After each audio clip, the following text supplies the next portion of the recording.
C'est au Moyen-Âge que naît un mythe littéraire qui va ensuite diffuser dans toute l'Europe pour devenir un véritable symbole du christianisme. C'est l'histoire d'une coupe qui aurait contenu le sang du Christ. Depuis la Champagne, où naît cette légende, jusqu'à Valence, où est conservé le vase sacré, nous allons suivre pas à pas toutes ces pérégrinations.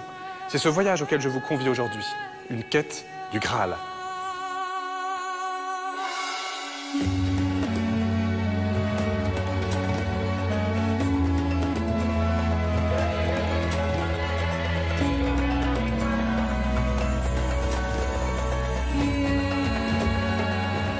Mon nom est Philippe Charlier. Je suis médecin légiste, anthropologue et historien. À travers des lieux magiques et des rites vivants, je vous emmène à la découverte des grands mythes de l'humanité.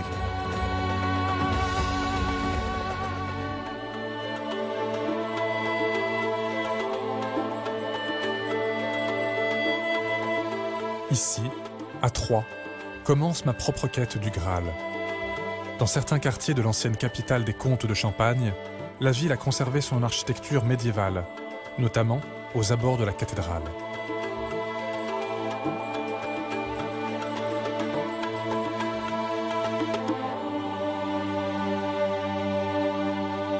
Pierre Gandil est un spécialiste de l'histoire de la ville. Pierre, vous êtes conservateur. Ici, à Troyes, est-ce qu'on peut dire que la légende du Graal a débuté dans cette ville de Champagne? Oui, parce qu'au-delà des légendes celtiques qui accompagneraient l'origine du Graal, le Graal, c'est d'abord une création littéraire d'un auteur, Chrétien de Troyes, qui a vécu ici, dans la ville de Troyes, dans la deuxième moitié du XIIe siècle. Il travaillait pour qui, ce Chrétien de Troyes? Il travaillait pour la cour de Champagne, alors pour le comte, Henri le Libéral, mais surtout pour la femme de ce comte, Marie de Champagne. Marie de Champagne, qui est la fille d'Aliénor d'Aquitaine. Chrétien de Troyes n'a pas fini Perceval ou le roman du Graal, sans doute est-il mort avant d'achever son œuvre. Des continuateurs, 4 continuateurs, dès la fin du XIIe et le début du XIIIe siècle, vont proposer différentes issues à cette quête du Graal. Et est-ce que c'est à ce moment-là que ce qui était anciennement une œuvre galante ou une œuvre, une épopée, on va dire, presque historique ou un petit peu mythique, va devenir un instrument religieux? Le roman de Chrétien de Troyes, c'est pas une œuvre simplement galante, c'est une quête, il y a une dimension initiatique, peut-être un petit peu tirée d'un folklore celtique que Chrétien de Troyes connaissait. On peut dire que c'est un roman extrêmement complexe et la dimension religieuse existe, mais ça n'est pas une œuvre simplement religieuse.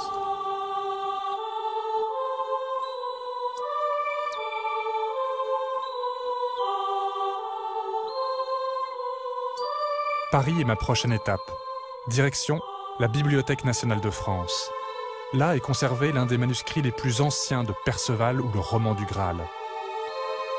Chrétien de Troyes y compte les aventures de Perceval, un jeune chevalier qui arrive dans le château mystérieux du roi pêcheur. Au cours du repas donné par le roi, un curieux cortège défile devant la table. Une jeune fille porte un récipient en or qui semble irradier une lumière surnaturelle, le Graal.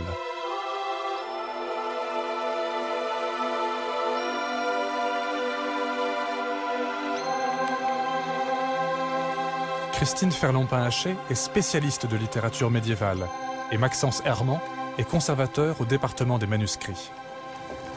Christine et Maxence, vous êtes les gardiens de ces manuscrits qui attestent de l'ancienneté du Graal et de ce mythe littéraire. Est-ce qu'on sait de quand date ce manuscrit? C'est un manuscrit du XIIIe siècle qui, dans sa présentation, est assez classique pour l'époque. Un texte en 2 colonnes, un texte en français, en ancien français bien sûr, donc difficilement compréhensible pour un quidam. Donc c'est un texte qui relate l'histoire du Saint Graal pour cette partie où on se trouve et qui en effet est richement enluminé, commandé très probablement pour un riche commanditaire, on ne sait pas qui exactement. Et on voit qu'il figure déjà le Graal, hein, on le voit figurer ici sur cette enluminure, avec une dorure évidemment, tenue par une femme, avec un contexte de repas tout autour. Est-ce qu'on a justement dans le texte de Chrétien de Troyes ou de ses suiveurs des descriptifs de ce Graal? Non, il ne nous le décrit pas, alors qu'il est tout à fait capable de décrire d'autres objets dans d'autres romans, des robes ou des couronnements. Il ne nous le décrit pas, il ne nous dit pas à quoi il sert, il ne nous dit surtout pas d'ailleurs que c'est la relique qui a servi à recueillir le sang du Christ. Alors d'où vient cette tradition-là? C'est Robert de Boron, très vraisemblablement. Vers quelle période? Alors début du XIIIe, qui a interprété le Graal laissé par Chrétien III dans un sens chrétien. Ostensiblement et explicitement chrétien, comme relique. Et je pense que Chrétien III aurait été très surpris, le premier, du succès que connaît son plat. C'est un Graal chez Chrétien III, ce n'est pas le Graal. Robert de Boron, le continuateur de Chrétien III, raconte que le Graal est la coupe dans laquelle Jésus a bu lors de son dernier repas et qui a ensuite recueilli son sang lors de la crucifixion.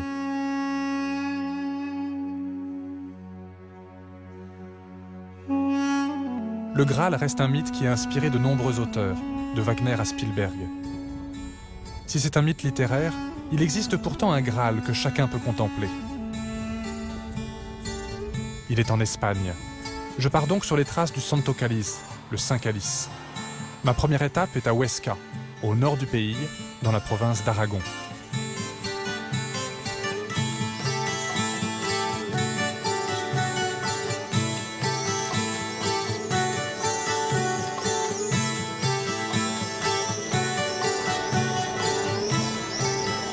L'histoire commence en 258, au temps des premiers chrétiens. C'est Antonia Buizan Chavez qui me la raconte dans la très ancienne église San Pedro El Viejo. Antonia, bonjour. Bonjour, bienvenue à Huesca. C'est gentil. On est chez vous, dans votre église, et Huesca, justement, est placé sous la protection de Saint Laurent, l'homme qui a subi le gril comme martyr. C'est le saint patron de Huesca. Il est représenté dans beaucoup de retables de la ville. On voit ici une représentation de Saint Laurent et en bas son martyr sur le gril. Mais quel est son rapport physique avec Huesca? Pourquoi ici? Saint Laurent est né dans cette ville. Il est parti à Rome pour travailler. Pendant les persécutions sous l'empereur Valérien, il a été arrêté, persécuté et il est mort au IIIe siècle. Juste avant de mourir, il demande à un légionnaire converti au christianisme de porter le Saint Graal chez ses parents, ici à Huesca, pour le protéger des Romains. Et donc ça se passe au IIIe siècle. L'édifice dans lequel on est ici, c'est une église romane du XIe, XIIe siècle. Il est postérieur, donc c'est l'édifice qui a précédé celui-ci. C'est l'église la plus ancienne de la ville, construite sur un ancien temple wisigoth, et au préalable, il y avait un temple romain. Si le Saint Graal a été dans un temple à Huesca, c'est ici. Et est-ce qu'on a des représentations du calice? Est-ce qu'on a des représentations, des figurations? Oui, on le voit dans ce tableau du XVIe siècle. Il y a la crucifixion, avec la Vierge et Saint Jean au pied de la croix. Et Marie-Madeleine, avec les 4 anges qui recueillent le sang du Christ, avec les 4 calices dorés.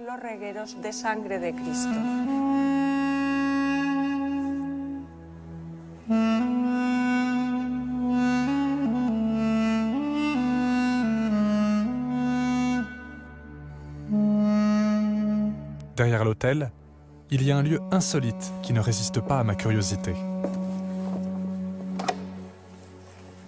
Comme toujours, dans le contexte du Graal, il faut le mériter. Je vous emmène maintenant vers une chambre secrète cachée derrière le retable.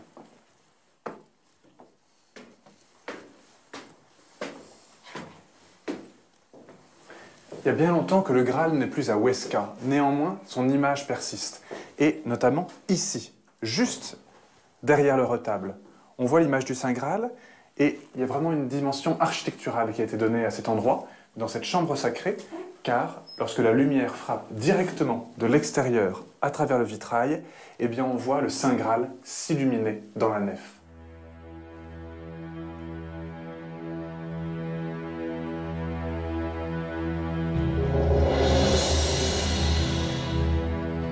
Comme le Graal au 8e siècle, je quitte Huesca pour les sites montagneux du nord de l'Espagne. En 711 débute la conquête musulmane. Très vite, la presque totalité de la péninsule ibérique est occupée. Le Graal est menacé. Les chrétiens le cachent alors dans les endroits les plus inaccessibles. Pendant 2 siècles, le Saint Calice va trouver refuge dans différents sites, ermitages, chapelles, lieux dissimulés au cœur des Pyrénées espagnoles.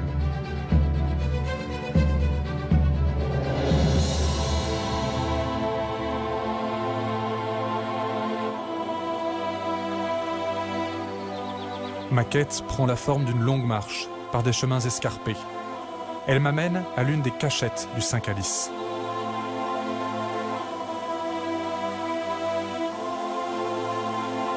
La grotte de Yebra de Baza, perdue dans la montagne, abrite aujourd'hui une petite chapelle dédiée à Santa Orosia, une martyre de la conquête arabe. Alejandro Gurria est à la fois berger et gardien des lieux. Alejandro, bonjour. Bonjour, bienvenue. Merci. 2 heures pour vous rejoindre. C'est hyper loin. C'est exprès? 2 heures, mais le chemin vaut la peine. Ça vaut le coup de venir voir l'endroit où fut martyrisé Santa Orosia et où le Saint Graal était caché. Et puis c'est bien caché surtout.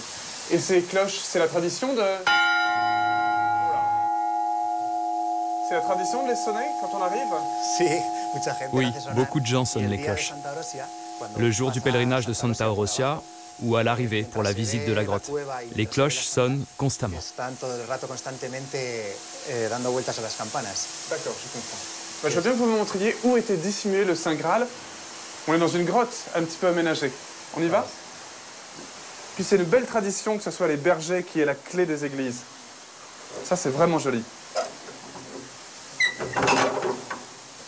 Merci.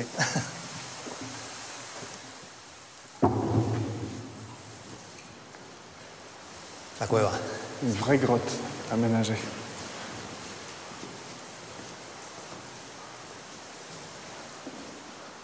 Et est-ce qu'on sait exactement où était le Graal ici? Non, on ne sait pas. Ce lieu a beaucoup changé depuis. Mais l'église date de quand? L'actuelle église est du XVIIe siècle. Mais on sait que dans le passé, il y avait une colonie d'ermites dans ces grottes. Et que c'est ici que le Saint Graal a été caché pour pouvoir le protéger de l'invasion islamique. Ensuite, il ne reste pas ici. Il est exporté vers d'autres monastères, d'autres petites églises. Il va où après? On sait qu'il arrive à San Juan de la Peña au XIe siècle, quand l'Aragon devient un royaume. Jusque-là, l'Aragon était un comté. Et pour donner notoriété à cette nouvelle monarchie, on a besoin de reliques importantes. Et la plus importante, c'est le Graal.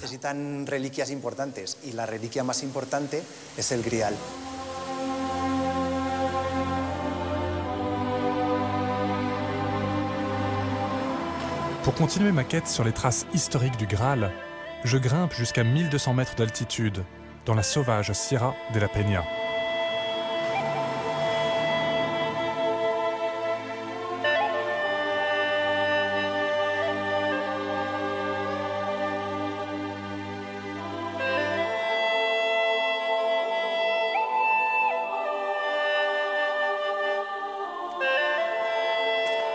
Le Saint Calice est, au XIe siècle, placé dans ce monastère partiellement creusé dans le roc, San Juan de la Peña.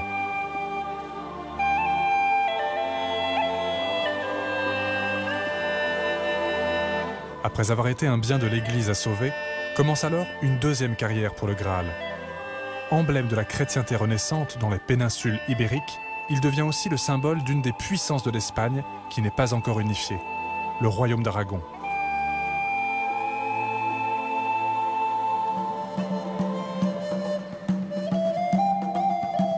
C'est à Saragosse que le Saint Calice devient complètement un symbole politique.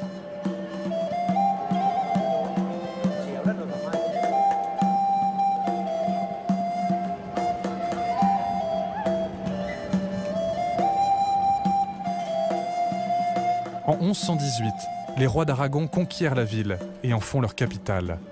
Ils s'installent ici. L'Aljaferia de Saragosse est un palais fortifié d'origine musulmane.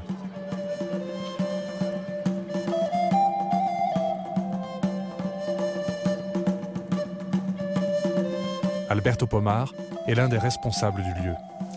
Alberto, on est ici dans votre palais, à Saragosse. J'ai l'impression d'être à Cordoue ou à Kairouan. C'est un peu un palais arabe. Quel est le rapport entre ce magnifique monument et le Graal? Bon, en 1399, le roi d'Aragon, Martin Ier, avait la résidence royale d'Aragon ici, à l'Aljaferia. Et il a fait venir du monastère de San Juan de la Peña, le Graal, pour conquérir les musulmans. Ah, donc il se servait en fait de ce Graal comme d'un, je sais pas, une sorte de talisman pour être victorieux pendant la guerre. Peut-être parce que la dynastie des rois d'Aragon avait la puissance du Graal au territoire d'Aragon pour conquérir le territoire musulman du sud de l'Aragon. Et ça marche vraiment? Ils ont gagné toutes les batailles? Nous ne savons pas, c'est la légende. Nous ne savons pas. Ils pensaient que le pouvoir du Graal était rang. Oui, et il a été utilisé pour légitimer le pouvoir du roi d'Aragon. C'est pourquoi le Graal a été ici, à l'Aljaferia, après il a été à Barcelone, au palais du roi d'Aragon, et après à Valence, au palais du roi, et après à la cathédrale.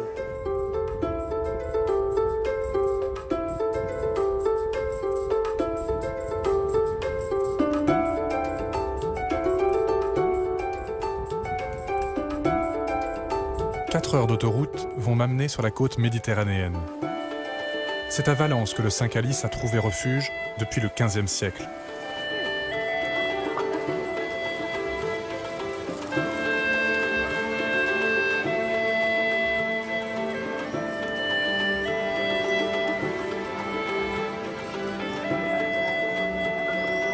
Ma quête du Graal atteint sa destination finale. La célèbre coupe est dans la cathédrale.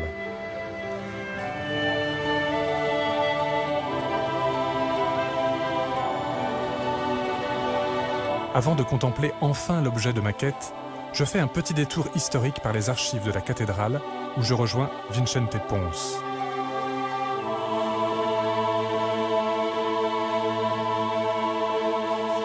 Bonjour mon père. Bonjour. Bonjour. Quels sont les trésors que vous avez à nous montrer, vous qui êtes à la fois prêtre et historien? Ce registre contient un protocole rédigé par le notaire Romé Montfort à l'occasion de la remise des reliques en 1437 par le roi d'Aragon, Alfonso le Magnanime. Le roi d'Aragon n'est plus à Valence. Il y avait un risque pour les reliques. Il les confie toutes à la cathédrale, et parmi elles, le Saint Calice.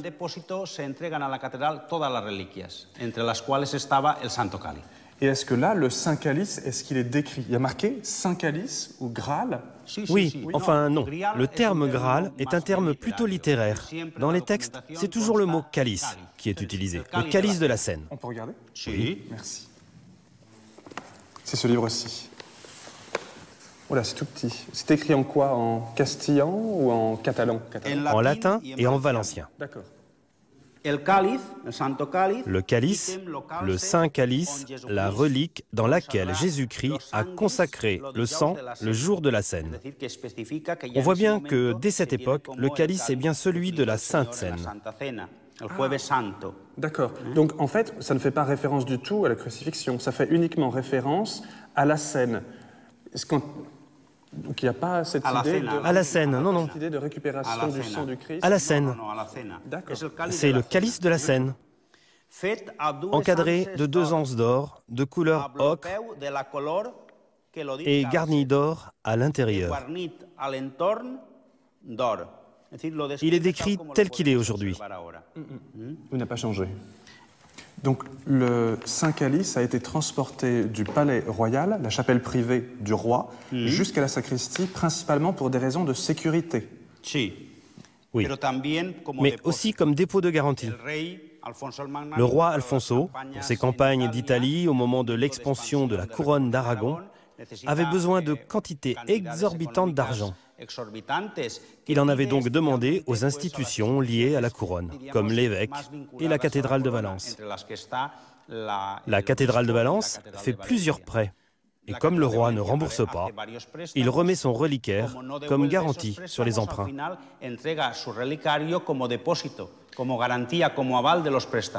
Mais aujourd'hui, à qui appartient-il? ce saint calice? Oui. À qui appartient-il?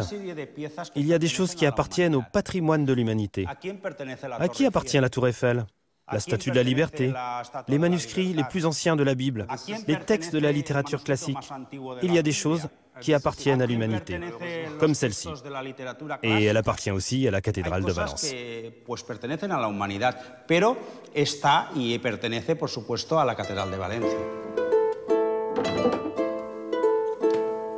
L'entrée de la sacristie de la cathédrale de Valence est un lieu insolite. Une sorte de mini-fortin, protégé par une porte renforcée qui se levait comme une herse. Au-dessus, on accédait à une petite pièce par une entrée unique et surélevée.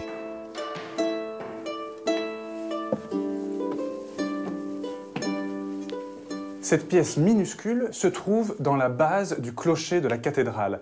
Elle est vraiment cachée. Pour y accéder au Moyen-Âge, il fallait une échelle en bois. Maintenant, l'escalier est moderne et en métal. Cet endroit est sacré et stratégique aussi, parce qu'avec les orifices qui ont été ménagés, on pouvait jeter de l'huile bouillante sur les soldats menaçant l'endroit. À la Renaissance, le Saint Graal, le Saint Calice, a été protégé du feu dans cette minuscule petite chapelle, loin des regards des assaillants.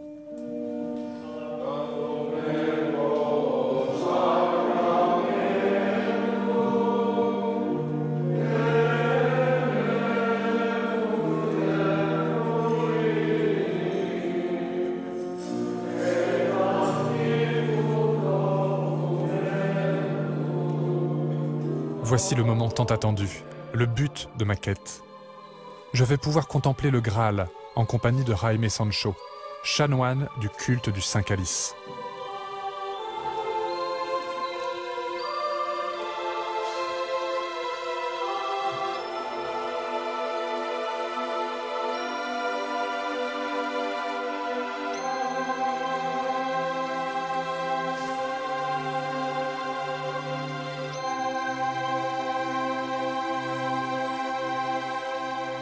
Il y a une cloison dorée derrière. On a l'impression que le calice irradie de la lumière. On a l'impression qu'il est extrêmement lumineux. Oui, c'est parce qu'on voulait justement montrer que le Saint Calice est transparent, translucide. Quand on le prend, on voit l'ombre de ses doigts derrière. Il est très fin. C'est quelle pierre? C'est de l'agate. De l'agate, d'accord. Et ça a été daté? Il y a eu une étude scientifique? Oui, oui. Une étude archéologique a été faite en 1960. Elle a été largement confirmée depuis. C'est ce qu'on appelle une coupe alexandrine, qu'on avait arrêté de fabriquer avant Jésus-Christ. C'était déjà une antiquité à l'époque du Christ. Mais Jésus est allé dans une maison importante de Jérusalem. Et c'est alors logique qu'on lui ait proposé pour la liturgie de la scène la coupe de la famille. Parce que la coupe n'était pas à Jésus-Christ, mais à la famille. Jésus, lui, n'avait rien. On dit que c'était probablement la famille de Marc. Il y a une tradition selon laquelle c'était chez lui, le lieu de la scène. D'accord. Donc c'est peut-être la coupe authentique. Oui, il y a toujours eu beaucoup de soi-disant calices. Mais de tous, le seul dont l'ancienneté et l'origine ont été prouvées, c'est celui-ci. Quel rapport vous avez, vous, Jaime, avec ce Saint Calice? Est-ce que c'est une pièce archéologique? Est-ce qu'elle est historique, politique? Ou est-ce qu'elle est religieuse? Comment vous la voyez? Les trois. Moi, en tant qu'archéologue, je pense que c'est une pièce admirable qui nous ramène aux Juifs du temps de Jésus-Christ. Après, historiquement, toutes les légendes européennes du Saint Graal, les légendes arthuriennes aussi, ont comme fondement ce petit verre en pierre. Ces légendes sont postérieures à la vénération du calice. Le Saint Calice n'est pas né des légendes, c'est le contraire. Et après, religieusement, on a sous les yeux ce qui a été vu par Jésus-Christ. Si on enlève tout l'ornement qui a été ajouté après, c'est une idée très opposée à celle qu'on a de Jésus-Christ pendant la scène, avec un verre en argile ou un verre de pauvre. Non, c'était quelque chose de très ritualisé.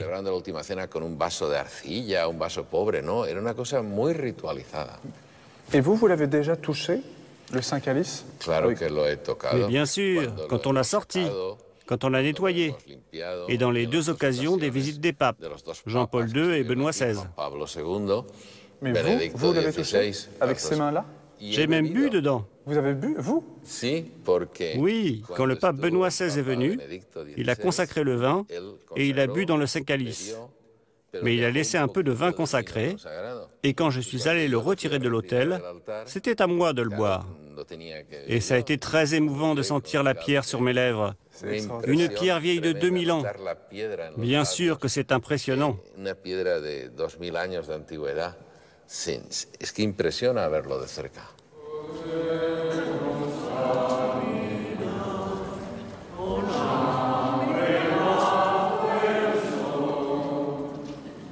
Le Santo Calice de Valence est associé à tous les calices présents dans la célébration des messes catholiques. Le Graal, celui qui aurait recueilli le sang du Christ sur la croix, reste lui toujours un mythe, un objet à trouver, une quête à accomplir.